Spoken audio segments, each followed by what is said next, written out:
Welcome one second my dear students. हम लोगों ने एलसीएम और एचसीएफ फाइंड करना सीखा था प्राइम फैक्टराइजेशन मेथड से। आज हम लोग उससे आगे पढ़ेंगे। उसके बाद हम लोग का एक लॉ आता है एलसीएम और एचसीएफ में कि the product of two numbers, ये लॉ है the product of two numbers is equals to LCM into SCF। इसके कहने का मतलब हुआ कि कभी भी दो नंबर को हम लोग मल्टीप्लाई अगर करते हैं तो वो मल्टीप्लाई उस दोनों नंबर के LCM और एचसीएफ के मल्टीप्लाई के बराबर होता है। Means first number multiplied by second number is equals to their LCM into HCF. तो इसको हम लोग वेरीफाई करके चेक करेंगे क्या वास्तव में ऐसा होता है कि किसी दो नंबर को मल्टीप्लाई करने पर उन दोनों नंबर का जो एलसीएम और एचसीएफ होगा उन दोनों के प्रोडक्ट के बराबर होता है।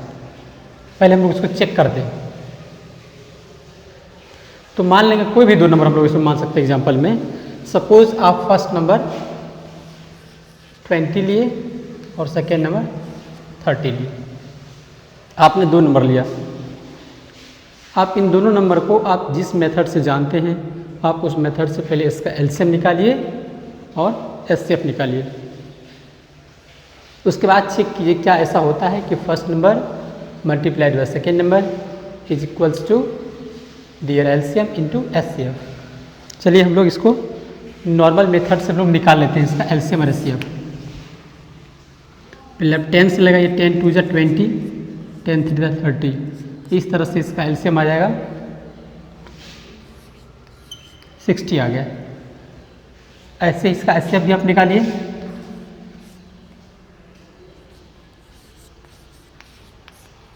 21 × 20, 10 बचेगा। उसके बाद फिर 20 ये वाला यहाँ पे आएगा।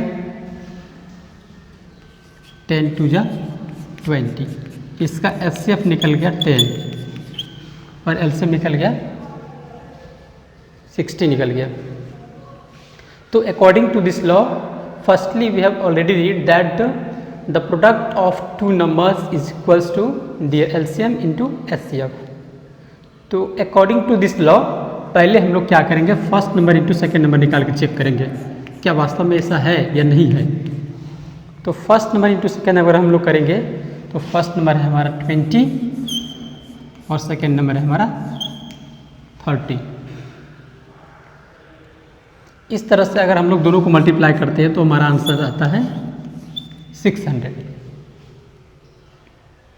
उसके बाद फिर हम लोग इसके एलसीएम और एचसीएफ को मल्टीप्लाई करके चेक करेंगे। LCM multiplied by HCF. तो हम लोगों को एलसीएम आया है 60, तो 60 मल्टीप्लाइड बाय एचसीएफ इसका है 10 है एचसीएफ इंटू 10।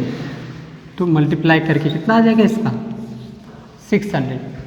तो इस तरह से हम लोगों ने देखा कि the product of two numbers is equal to 600 आया है। As the same way the product of their LCM into HCF is equal to 600। Therefore this formula is completely verified that the product of two numbers is always equal to their LCM and HCF. तो इस formula का use करके, इस laws का use करके हम लोग एक दो क्वेश्चन बनाने की कोशिश करेंगे। इसमें हम लोग देखते हैं कि हमारे पास 4 वेरिएबल आता है। First number, second number, third number and fourth number. 4 तरह का हम लोग को वेरिएबल आता है इसमें जो अननोन है हमारे पास। First, second, third and fourth. अगर क्वेश्चन हम लोग को बना करके देगा इसमें से कम 3 चीज़ अगर दिया रहेगा तो चौथा चीज़ आप इस फार्मूला का यूज़ करके निकाल सकते हैं। जैसे इस पर हम लोग एग्जाम्पल अब देखेंगे।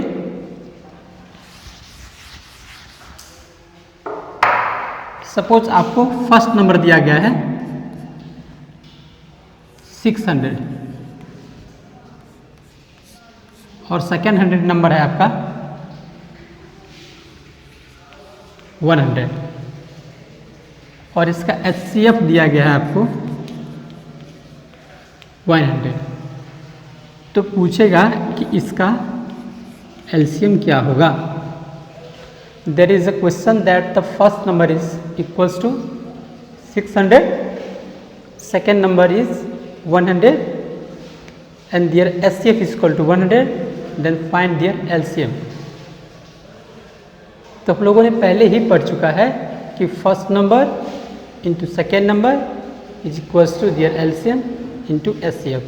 बस इसी का यूज करके हम लोग जहाँ पे फर्स्ट नंबर है वहाँ पे हम लोग फर्स्ट नंबर लिख देंगे। तो ये हो जाएगा 600 इंटू सेकेंड नंबर के स्थान पर हो जाएगा 100 इज इक्वल्स टू LCM। तो हम लोगों को निकालना ही है, LCM के स्थान पर हो जाएगा LCM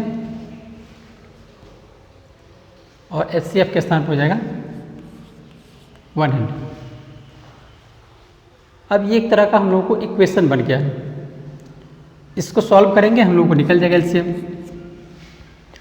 According to the law of equation, we already know that if two terms are in multiplied, then if we transfer one terms or variable in other side, it becomes in the divide sign.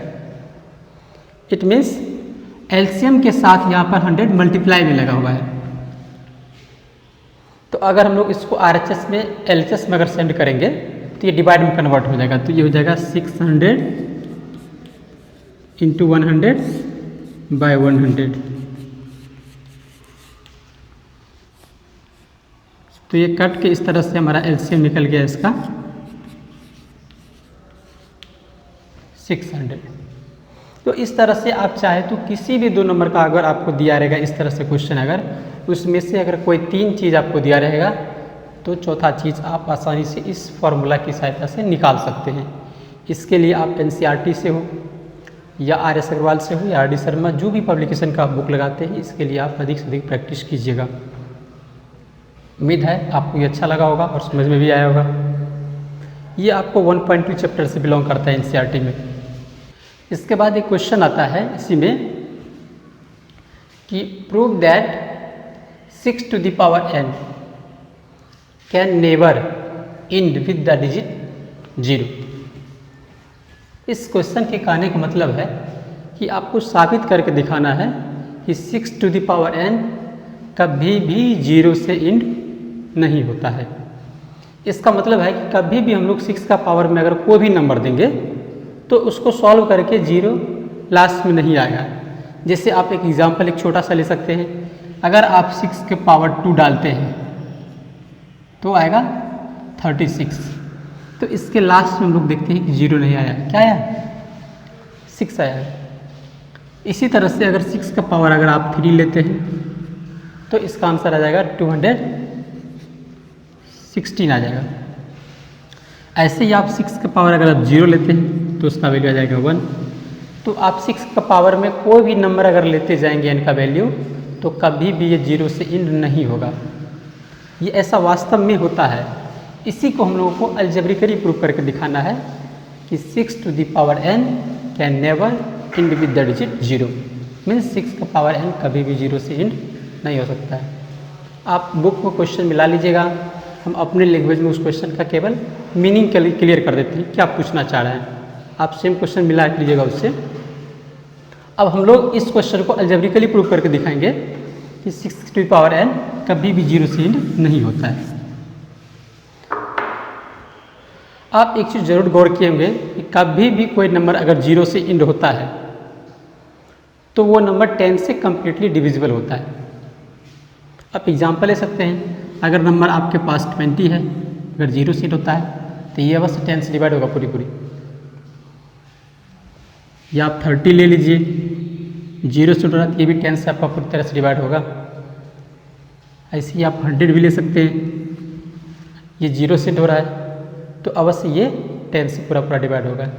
It means कहने का मतलब ये हुआ कि अगर 6 to the power n 0 से अगर end होता है तो वो अवश्य 10 से पूरी तरह से डिवाइड होगा। और जब कोई नंबर 10 से पूरी तरह से डिवाइड होगा तो उसके फैक्टर में 2 और 5 अवश्य शामिल होता है। 2 इंटू 5, क्योंकि 10 का फैक्टर 2 इंटू 5 है। तो हम लोग देखेंगे कि अगर 6 टू दी पावर n में इसका फैक्टर अगर 2 और 5 शामिल होता है तो ये 6 टू दी पावर n 0 से इंड होगा। अगर इसके फैक्टर में 2 और 5 शामिल नहीं होगा, सिर्फ 2 ही शामिल हो जाएगा, 5 नहीं शामिल होगा, तो ये 0 से इंड नहीं होगा। अब चेक करते हैं अलजेब्रिकली हम इसको।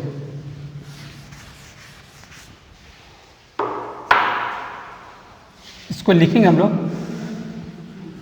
Late 6 to the power n will end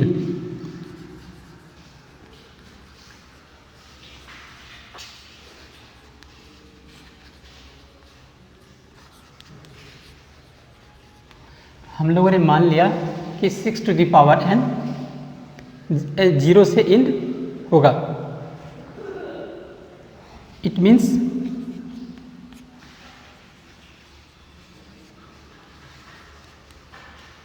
it will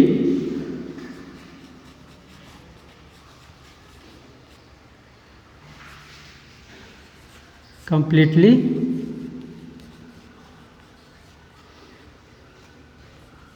divisible by 10। हम लोगों ने लिखा कि माना कि 6 पावर n 0 से इंड होगा। अगर 6 पावर n 0 से इंड होगा तो इसका मतलब है कि ये 10 से पूरी तरह से डिवाइड होगा, जैसा कि हम लोगों ने पहले ही एक्सप्लेन कर चुका है इसके बारे में। अब इसी को लिखना है।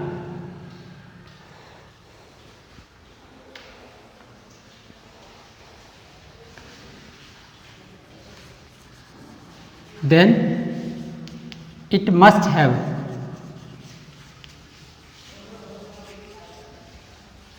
Five as a factor. तब इसके फैक्टर में 5 अवश्य शामिल होगा। अब हम लोग चेक करेंगे क्या 6 टू दी पावर n में 5 फैक्टर के रूप में है। अगर होगा 5 फैक्टर के रूप में तो 6 पावर n 0 से इंड होगा। अगर नहीं होगा 5 फैक्टर के रूप में तो 0 से इंड नहीं होगा। अब चेक करते हैं 6 to the power n is equals to, इसको हम लोग लिख सकते हैं 2 into 3 to the power n। By the laws of exponent it will be 2 to the power n multiplied by 3 to the power n। Exponent का एक नियम होता है, अगर a इंटू बी का पावर n होता है तो ये a to the power n हो जाता है into B to the power n हो जाता है। तो उसी लॉ से हो गया 2 to the power n into 3 to the power n। अब हम लोग 6 टू द पावर n में देखते हैं कि इसके फैक्टर में केवल 2 और 3 ही शामिल है, इसके फैक्टर में 5 शामिल नहीं है। It means 6 to the power n can never end with the digit 0। अब यहाँ पर हम लिखेंगे 6 to the power n does not have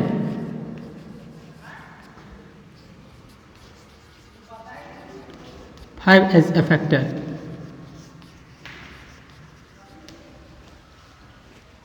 therefore 6 to the power n can never end with the digit 0।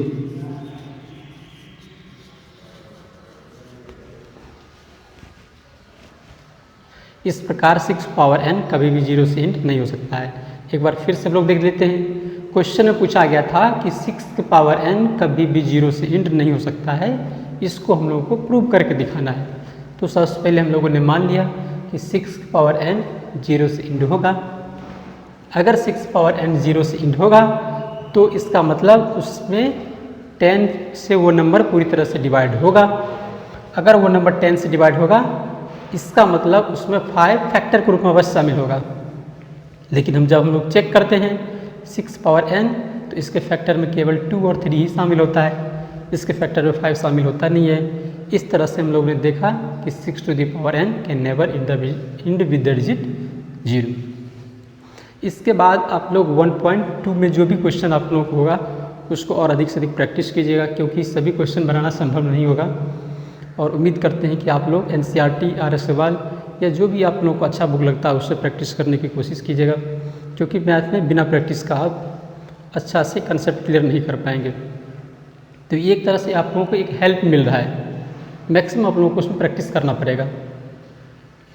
इसके बाद हम लोग आपको अब 1.3 में से कुछ क्वेश्चन बताते हैं, जो उसमें से कुछ प्रूव करने वाला क्वेश्चन आप लोगों को दिया गया है। तो वो भी काफ़ी चैलेंजिंग है। फर्स्ट चैप्टर में आपको कोशिश करूँगा कि इजी लैंग्वेज में समझाने का उसको। इसके बाद 1.3 चैप्टर में आप लोग देखिएगा कि इरेशनल नंबर प्रूव करने के लिए दिया गया है। इसमें आपको अलग अलग टाइप का क्वेश्चन मिलेगा, तो उसमें से मेन 2 ही 3 टाइप का आपको क्वेश्चन मिलेगा प्रूव करने के लिए। कोशिश करेंगे कि आपको वो दोनों टाइप का क्वेश्चन आपको बता दें। और एक चीज़ जरूर ध्यान दीजिएगा कि इरेशनल नंबर प्रूव करने के लिए 10th के बोर्ड में कई साल इस तरह का क्वेश्चन पूछ चुका है। ये काफ़ी फेवरेबल क्वेश्चन में होता है, तो आप इसको अच्छे से समझने की कोशिश कीजिएगा। जैसा कि इसमें दिया गया है कि prove that √2 is an irrational number. Question है कि प्रूव करके बताइए कि √2 एक इरेशनल नंबर है। तो इस तरह से क्वेश्चन आपको आएगा, कभी कहेगा आपको √2 इरेशनल नंबर प्रूव करके दिखाने के लिए, कभी कहेगा 2 + √3 इरेशनल नंबर प्रूव करके दिखाने के लिए, या इस तरह से माइनस में रहेगा यहाँ पर, कभी प्लस मल्टीप्लाई में भी रहेगा। तो हर टाइप का हम लोग बताने की कोशिश करेंगे आपको। तो सबसे पहले हम लोग देखते हैं कि हम लोग √2 इरेशनल नंबर कैसे प्रूव करेंगे। काफ़ी ईजी है। आप एक चीज़ ध्यान दीजिएगा इसमें कि इसका शुरुआत का स्टेटमेंट लगभग इस तरह के क्वेश्चन में जो भी आएगा आपको सेम तरह से ही लिखा जाएगा। तो इसका मेन होता है स्टेटमेंट ही लिखना होता है। जो इस तरह के क्वेश्चन में स्टेटमेंट अच्छा से लिख दिया, इसका मतलब समझ जाइए कि वो इस क्वेश्चन को बना लेगा। मेन स्टेटमेंट ही होता है। अब देखिएगा इसको किस तरह से हम लोग स्टेटमेंट इसका लिखते हैं। कह रहा है इसमें प्रूव करके दिखाइए कि √2 इरेशनल नंबर है। तो सबसे पहले हम लोग इसको मान के चलेंगे कि √2 हमारा इरेशनल नहीं है, रेशनल है। ये हम लोग मान के चलेंगे। अगर ये रेशनल नंबर होगा तो रेशनल नंबर का सारा प्रॉपर्टी इसमें लगेगा, अगर नहीं होगा तो नहीं लगेगा, तब हमारा ये हो जाएगा इरेशनल नंबर। तो सबसे पहले हम लोग इसमें लिखेंगे लेट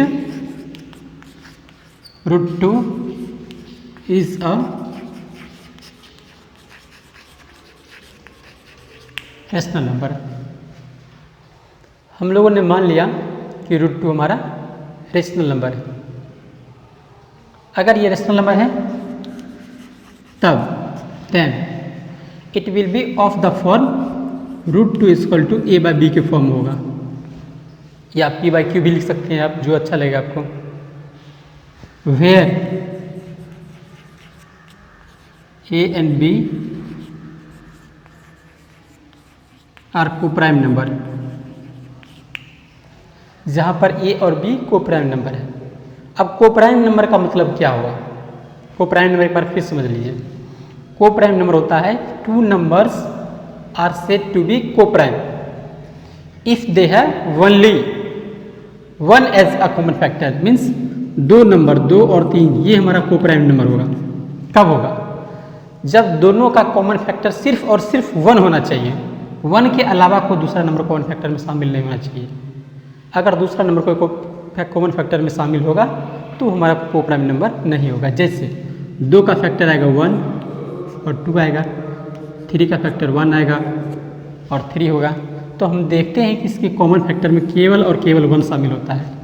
इसका मतलब 2 and 3 आर को प्राइम नंबर्स। तो इस तरह से हमारा 2 और 3 को प्राइम नंबर है। इसके अलावा और भी कोई एग्जांपल ले सकते हैं। 5, 6, तो 5 का फैक्टर होगा 1 और 5 होगा। 6 का फैक्टर 1, 2, 3 होगा। तो देखते हैं कि इसके फैक्टर कॉमन फैक्टर में केवल 1 ही शामिल है। इसका मतलब 5 और 6 हमारा को प्राइम नंबर होगा। लेकिन अगर इसके कॉमन फैक्टर में 1 के अलावा अगर कोई दूसरा नंबर शामिल हो जाएगा तो ये हमारा कोप्राइम नहीं होगा। अभी तक हम लोगों ने कोप्राइम नंबर के बारे में पढ़ा, याद रखिएगा। तो इस तरह से हम लोगों ने यहाँ पर माना कि √2 हमारा a/b के फॉर्म में है, जहाँ पर a और b कोप्राइम नंबर है।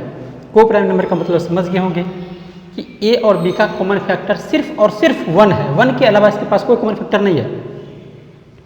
अगर हम लोग ये दिखा देते हैं कि इसका कॉमन फैक्टर 1 के अलावा भी कोई नंबर है, अगर ऐसा दिखा देते हैं तब ये हमारा रेशनल नंबर नहीं होगा। क्यों? क्योंकि हम लोगों ने ऐसा ही रेशनल नंबर माना है जहाँ पर a/b के फॉर्म में है और a और b कोप्राइम नंबर है। तो कभी भी रेशनल नंबर जैसे मान लीजिए 20/25 है, तो इसको हम लोग अगर पूरी तरह से काट देते हैं कि कोप्राइम में ही कन्वर्ट हो जाता है। आप देखिएगा 4/5 कोप्राइम है, मतलब 4/5 की तरह, 2/3 की तरह, 5/6 की तरह, इस तरह का आपने रेशनल नंबर माना है। अब उसके बाद √2 = हो गया a/b। अब √2 को हटाने के लिए दोनों तरफ हम लोग स्क्वायर करेंगे, तो ये हो जाएगा √2 का स्क्वायर = a/b का स्क्वायर। ब्रैकेट में हम लोग लिखेंगे स्क्वायरिंग बोथ साइड्स।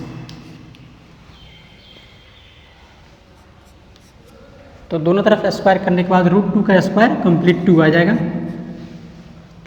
a/b का स्क्वायर हो जाएगा a²/b²।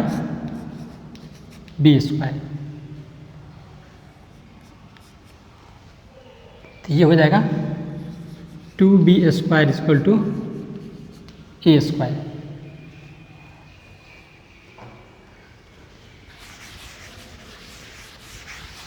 अब इससे पहले एक थ्योरम था, थोड़ा सा उसको भी एक्सप्लेन कर देते हैं कि अगर कोई नंबर किसी के स्क्वायर को अगर पूरी तरह से डिवाइड करता है, ध्यान दीजिएगा, एक थ्योरम है कि अगर कोई नंबर किसी के स्क्वायर को पूरी तरह से डिवाइड करता है तो वो नंबर उसके स्क्वायर रूट को भी पूरी तरह से डिवाइड करेगा।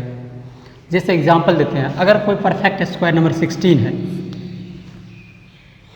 अगर 16 में 2 से पूरा पूरा अगर डिवाइड हो जा रहा है, इसका मतलब 16 का स्क्वायर रूट जो होगा, 16 का स्क्वायर जो 4 होगा, इस 4 में भी 2 पूरा तरह से डिवाइड कर देगा। ये एक थ्योरम है। और भी एग्जांपल ले सकते हैं। और जैसे मान लीजिए कंप्लीट स्क्वायर रूट अगर आपका 64 है, तो 64 में कोई नंबर अगर जैसे मान लीजिए आपका 4 से डिवाइड हो जाता है पूरी तरह से, तो 64 का जो स्क्वायर रूट होगा 8 में भी 4 से पूरी तरह से डिवाइड हो जाएगा। ये एक थ्योरम है। Means if the square of a number is completely divisible by any of the number, then its square root will also divisible by that number। इसको ध्यान समझ लीजिएगा, इसी का यहाँ पर यूज होगा। किसी का परफेक्ट स्क्वायर अगर किसी दूसरे नंबर से पूरी तरह से डिवाइड होता है, जैसे 2 से डिवाइड हो गया, तो इसी का स्क्वायर रूट, ये भी नंबर इस नंबर से पूरी तरह से डिवाइड हो जाएगा। जैसे और एग्जाम्पल है, 64 हमारा परफेक्ट स्क्वायर है। अगर 64 परफेक्ट स्क्वायर में अगर 4 से पूरी तरह से डिवाइड हो जा रहा है, तो 64 का अगर हम लोग स्क्वायर रूट भी करते हैं तो उसके स्क्वायर रूट में भी 4 से पूरी तरह से डिवाइड होगा। बिल्कुल सेम यही देख रहे हैं यहाँ पर, 2b² हो गया हमारा a²। तो 2b² का मतलब हुआ कि 2b² में 2 से पूरी तरह से डिवाइड हो जाएगा। 2b² में 2 से पूरी तरह से डिवाइड हो जाएगा। इसका मतलब हम ये a² को भी पूरी तरह से डिवाइड करेगा। क्यों? क्योंकि LHS = RHS होता है। अगर इसमें 2 से पूरी तरह से डिवाइड किया, इसका मतलब 2a² को भी पूरी तरह से डिवाइड करेंगे। लिखेंगे 2 डिवाइड्स a², 2a² को डिवाइड करता है। तो अभी अभी हम लोगों ने एक लॉज पढ़े हैं कि कभी भी कोई नंबर अगर उसके स्क्वायर को पूरी तरह से डिवाइड करता है तो उसके स्क्वायर रूट को भी पूरी तरह से डिवाइड करता है। अगर 2 डिवाइड करता है a² हमारा परफेक्ट स्क्वायर है, तो इसके स्क्वायर रूट क्या आ जाएगा? a² का, a² का परफेक्ट, a² का स्क्वायर रूट हमारा हो जाएगा a। इसका मतलब हो जाएगा 2 डिवाइड्स a। 2a को भी डिवाइड करता है। अगर 2a को पूरे तरह से अगर डिवाइड करता है, इसका मतलब कुछ न कुछ कोशिएंट इसका निकलता होगा, तो हम लोग मान के चलते हैं कि उसका कोशिएंट c निकलता है। क्या निकलता है? c निकलता है। अगर a में अगर 2 से पूरी तरह से डिवाइड करने के बाद अगर कोशिएंट c आता है तो डिविडेंड बराबर होता है डिवाइजर इंटू कोशिएंट, तब a बराबर क्या हो जाएगा? 2c हो जाएगा। तो हम लोग लिख सकते हैं यहाँ पर a equal to 2c where c is some integer, जहाँ c कोई इंटीजर है।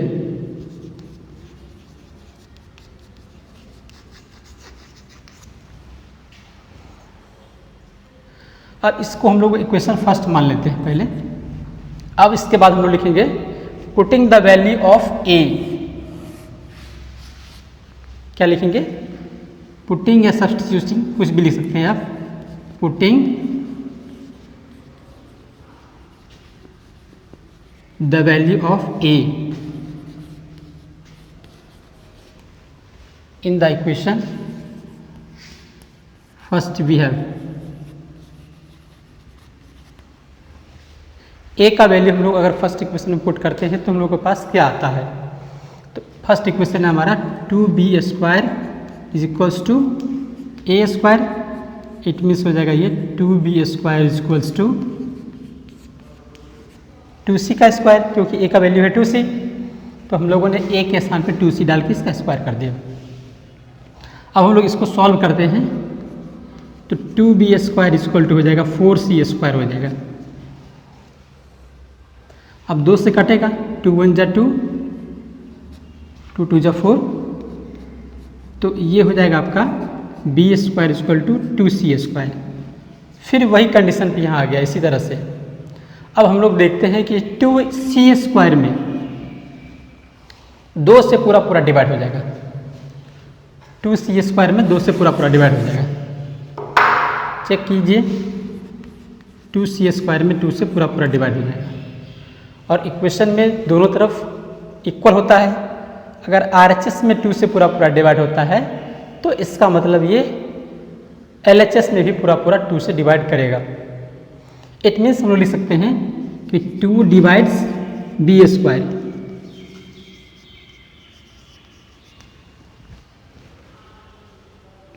क्या लिखेंगे? 2 डिवाइड्स b स्क्वायर।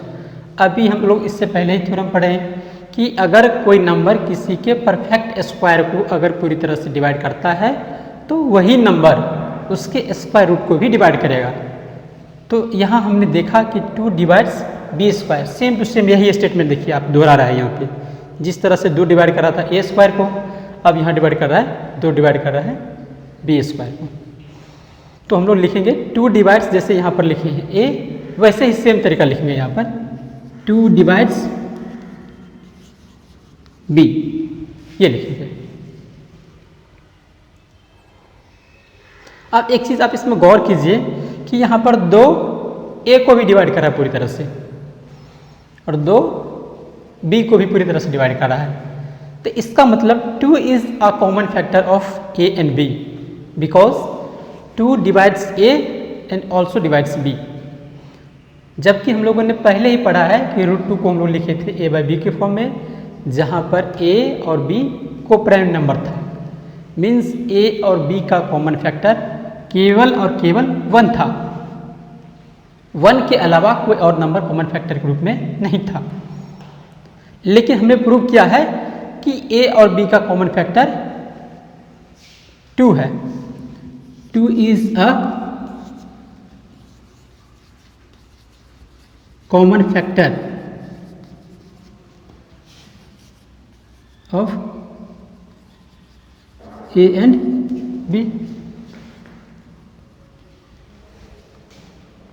तो हमारा मानना यहाँ पर गलत हो जाएगा, क्योंकि हमने माना था कि 2 का कॉमन फैक्टर केवल 1 है, सॉरी a और b का कॉमन फैक्टर केवल 1 है। लेकिन हम लोगों ने साबित कर दिया कि a और b का कॉमन फैक्टर 1 के अलावा भी कोई नंबर है और वो नंबर 2 है। इस तरह से हमारा मानना ही गलत हो जाएगा कि हमारा √2 रेशनल नंबर है। लिखेंगे हेयर कंट्राडिक्शन अराइज। कंट्राडिक्शन मतलब होता है कि विभेद हो जा रहा है। Here contradiction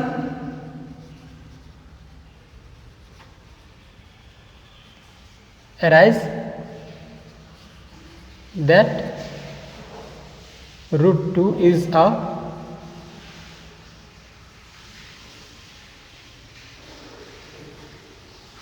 rational number.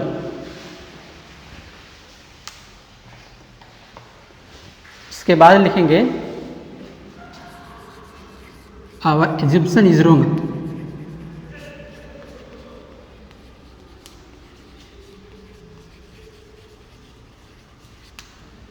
Means हमारा मानना ही गलत था। क्या गलत था? That root 2 is a rational number. हमारा मानना ही गलत था कि रूट 2 एक रेशनल नंबर है। देयरफॉर रूट 2 है क्या? Irrational number.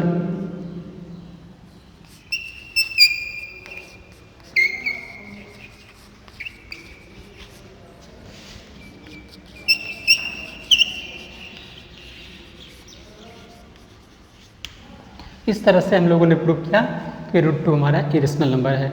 ये आप इरेशनल नंबर प्रूव करने में आप पहला टाइप पढ़ चुके हैं। इसके बाद दूसरा टाइप आता है, आपको पूछेगा कि प्रूव कीजिए 2 + रूट 3 इरेशनल नंबर है। ऐसे करके आपको 2 - रूट 3 लिख देगा या 2 × रूट 3 लिख देगा। सब एक ही टाइप में बनेगा, जो भी क्वेश्चन रहेगा सब एक टाइप में बनेगा। तो आपको इस टाइप में बता देते हैं। इसके बाद हम लोग के पास एक क्वेश्चन है अगला टाइप का कि प्रूव करिए कि 2 + रूट 3 एक इरेशनल नंबर है। ये आप प्रूव करिए। तो बस इस चैप्टर में आपको मेन 2-3 टाइप का ही पूछा जाएगा। एक टाइप का आप लोगों को बता चुके हैं, अब दूसरा टाइप पे ध्यान दीजिएगा। इसमें भी स्टेटमेंट काफ़ी छोटा है। सबसे पहले हम लोग लिखेंगे let 2 + root 3 is a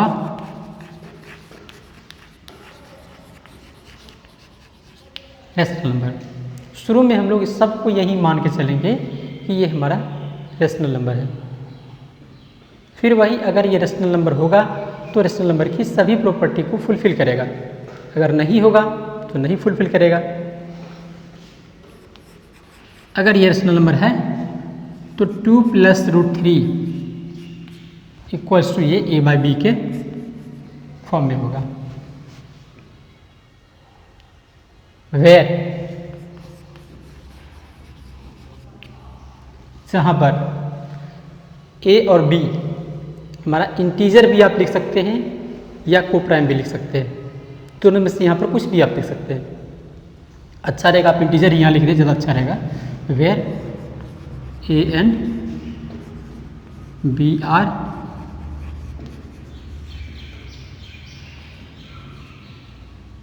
integers, जहाँ पर हमारा a और b क्या है? इंटीजर है। इसके बाद हम लोग इसको अब सॉल्व करते हैं। लिखेंगे फिर रूट 3 इक्वल टू a/b। ये +2 साइड से होने के बाद ये हो जाएगा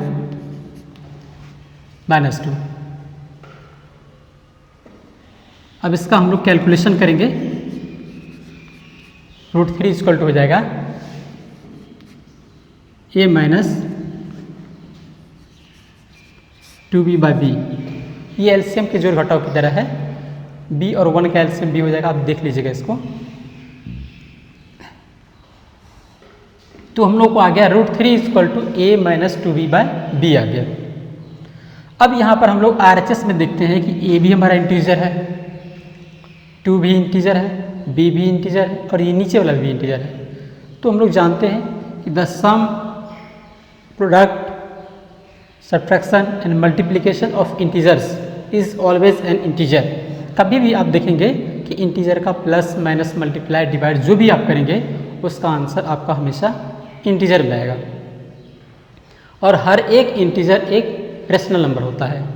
means a - 2b/b is a rational number. लिखेंगे यहाँ पर हम लोग क्लियरली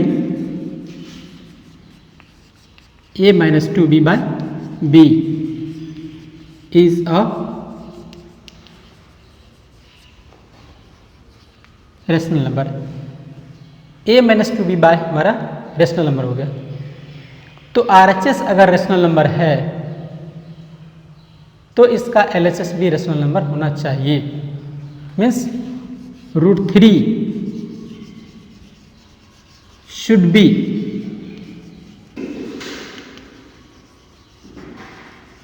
रेशनल नंबर, क्योंकि a-2b/b रेशनल नंबर हो गया। इसलिए हो गया क्योंकि इंटीजर का कभी भी आप प्लस माइनस मल्टीप्लाई डिवाइड जो भी करेंगे तो उसका आंसर ये इंटीजर में आएगा, और हर एक इंटीजर एक रेशनल नंबर होता है। इसलिए हम लोगों ने लिखा clearly a-2b/ is a rational number. अगर RHS हमारा रेशनल नंबर हो गया तो LHS भी रेशनल नंबर होना चाहिए। इसलिए हम लोगों ने लिखा √3 should be rational number. But हम लोग जानते हैं पहले से कि √3 इज एन इरेशनल नंबर। हम लोग पहले से जानते हैं कि √3 क्या है, इरेशनल नंबर है। जैसे √2 इरेशनल नंबर था वैसे ही √3 भी इरेशनल नंबर है। फिर वही कारण यहाँ पर कंट्राडिक्शन क्रिएट होता है। शॉर्टकट में हम लोग इसको लिख देते हैं कि आवर एज्यूम्पशन इज रॉन्ग, हमारा मानना ही गलत था।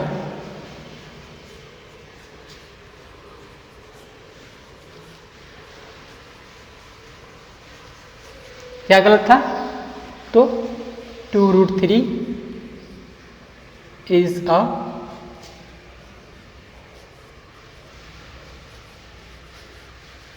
Rational number. ये हमारा मानना ही गलत था कि 2 + √3 इरेशनल नंबर है। देयरफॉर लास्ट में लिखेंगे हम लोग, देयरफॉर इस प्रकार रेशनल नंबर नहीं है तब क्या होगा, हमारा इरेशनल नंबर होगा। तो हम लोग लिखेंगे therefore 2 + √3 is an irrational number. तो इतना आप इसमें स्टेटमेंट लिख दीजिएगा, काफ़ी है। ये सब क्वेश्चन प्रूव करने वाला आपको बोर्ड में 3-4 नंबर में लगभग पूछा जाता है। अच्छे से समझ लीजिएगा इसको। उम्मीद है आप लोगों को समझ में आया होगा, नहीं तो आप रिपीट करके भी इसको देख लीजिएगा।